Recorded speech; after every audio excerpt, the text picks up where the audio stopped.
Hey guys, my name is Matsumo, and welcome to our episode of Tuesday Mailbox. This is a video series where you, the viewer, can submit your gaming-related questions, and then I'll give my humble opinion on them. So the format is out of the way real quick. If you'd like to submit your own question that could be featured in an upcoming episode, you can do so by leaving a comment down below, or by sending me a Facebook or Twitter message. The first question that comes from Tommy, and it is, what are your thoughts on the upcoming changes to Kali? I feel like Ubisoft is missing the mark.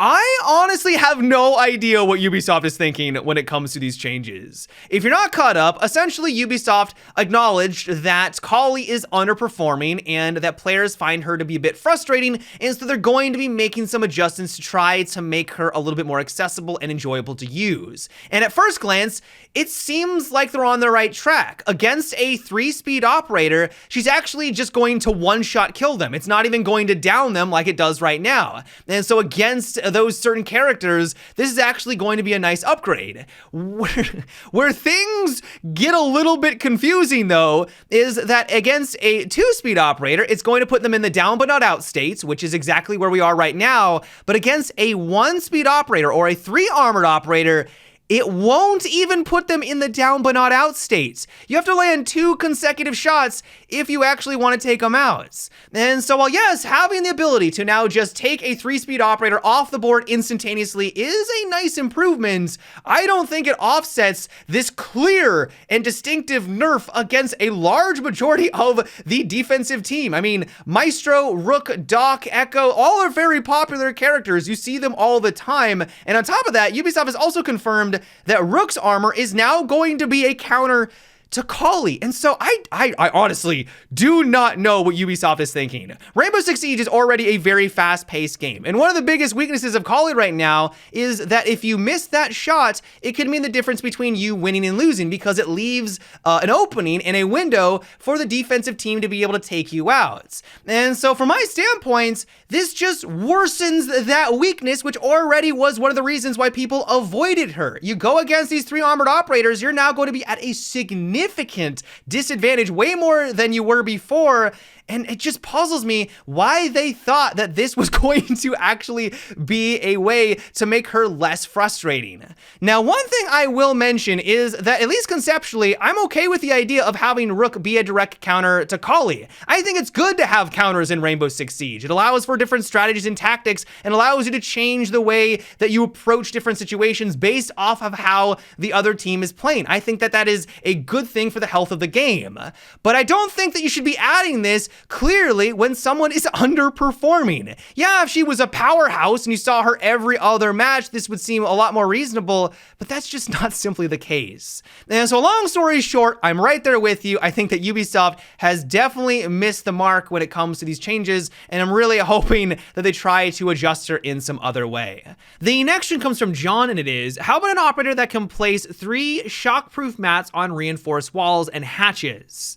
I definitely think that Ubisoft is going to need to add in more operators to help offense get through reinforced walls, especially considering that Thatcher is constantly sidelined. Kali requires a bit more finesse and is a bit more niche in the community. Having someone else to get through walls seems reasonable. And so what's interesting about your idea is that if a wall is electrified, you can place this onto it, and then it would leave a surface for the Ace or the Habana to place their gadget to open it on up. Now, I'm not gonna lie, on paper, this sounds really powerful, but it would come with some downsides, especially if you compare this to someone like Thatcher. Thatcher can deal with more than just the gadgets behind the reinforced wall. It deals with all gadgets, but also this will be countered by mutes. So it doesn't matter that it's not electrified. If you can't actually activate the gadget, you're not going to be able to get through it anyways. And so there is going to be kind of some give and take and some strengths and weaknesses.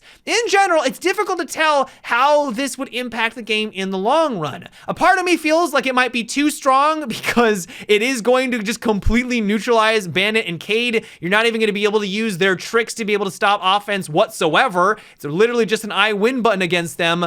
But on the other hand, I do think there needs to be a couple more operators that does assist those hard breachers to get into the objective room. The next one comes from Cameron, and it is, do you think that the Ashe and Zofia nerfs are going to finally lower their pick rates? Also, are you okay with Zofia losing with stands? Well, without a shadow of a doubt, they are easily two of the most popular operators on offense by a country mile. Ashe is sitting at an 80% pick rate. Zofia is close behind at 70%. And I think this is due in part not only because of the weapons that they have, their weapons are fantastic, but also because of the amount of utility that they bring to the offensive team. And so I don't think it's unreasonable that Ubisoft is trying to minimize a bit of that utility. What they're doing is that they're going to be dropping the damage range of their gadgets. So Zofia's impact is now going to be dropped from a 3 meter down to 2 meter damage range, and Ashe is being dropped from 3.5 meters down to 2 meters as well. They're really just trying to make it so that when you impact or you try to use this utility against like barbed wire or a doorway, not everything around said doorway just gets completely eliminated. You're going to have to be much more precise with it to take out the gadgets that you're wanting to actually dispatch of. And so I think the hope that Ubisoft has is that by doing this, it's now going to incentivize players to try other strategies and characters that might get the job done a little bit better in those circumstances. So instead of just using the Ashe to try to take care of a lot of those gadgets, you would bring a Twitch or a Collie instead. Now, will this happen? But probably not. As I said, they are popular for a reason, and by reducing that damage range by a little bit, yes, people are going to have to be more precise, but I think people are going to be able to adapt pretty quickly, and yeah, they're not going to be quite as good. I still think they're going to be popular for all of the other reasons that we talked about. Now, as for Zofia losing Withstand, I realize that this is a bit of a hot topic in the community right now. On the one hand, you had players that loved it because it added some spice and some flavor to that character. You had those hype moments where you were able to actually go through the animation and only having 5 HP to then win the round. Those moments felt incredible. On the other hand, though, you have pro players and a lot of content creators advocating that it just does not make sense for her loadouts. Her gadget is the launcher. Why does she have this random special ability compared to everyone else that allows her to get back up on her feet? Not only does this complicate the game for newer players because they now need to figure out why is she this one character that can do this, but also it wins rounds in the Pro League. It happened not too long ago, and I think that's why it sparked this entire discussion. For me personally, and maybe I'm just the odd one out, but I just don't care. It's one of those things that never really impacted a game. And so you could argue, well, if it never impacted a game, why not keep it in? But you could also argue, well, if it never impacted a match, then why have it in the game to begin with? Like, it's so you can go back and forth. I'm okay with it being removed. I would be okay with it being in the game because it just really doesn't matter in the grand scheme of things. And so if Ubisoft wants to make things a little less confusing and they want to cater a little bit to that Pro League, fine. I'm okay with that. I can understand why people are upset and I understand where they're coming from, but in the grand scheme of Rainbow Six Siege, this just seems like a very small issue, and I'm just not really all that worried about it. The next one comes from Kendrick, and it is, why do people decide to say yes, it was intentional when it wasn't intentional when you TK? So I can definitely sympathize with you. I've been in many of these situations, I'm sure everyone here can relate, where you accidentally TK someone. You say you're sorry, you explain right off the bat that it wasn't intentional, that was not what you were going for, and even if they're cool about it, they will still give you the TK penalty. And while this does sting a little bit, it's like, hey, I explained myself, why did you not forgive me?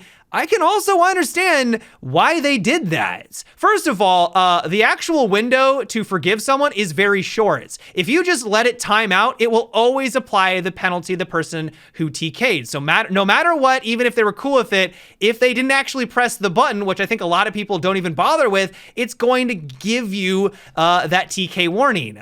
On top of that, they don't really have much of an incentive to forgive you. Either it was an accident and you're not going to TK them again, or it was on purpose, or you just can't distinguish between friendly and foe, so why would they want to give you another opening to take them out? It'd be better if you were the one that got dropped instead so they could continue enjoying the game.